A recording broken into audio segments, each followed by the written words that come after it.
तुम्ही जड उद्धरिले, तुम्ही मूळ उद्धरिले, सकळ जीवाशी तारिले, सर्व जीवांना तारले. ओवनी विश्वजना क्षमा करा, अनंत अपराध घडले माझा. तुकाराम महाराजांनी काय झालं? महाराजाचा कोण्या तोंडाने सांगू, महाराजांनी ह्याच तोंडाने सांगू. सर्वांनी खाली बसायचे.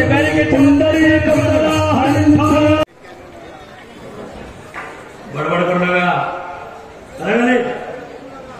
करायचं नाही. यानंतर बस बसा, खाली बसा. पुढच्यांना दिसत नाही, तुम्ही फोटो खालून काढा, गोवर खाली सगळे.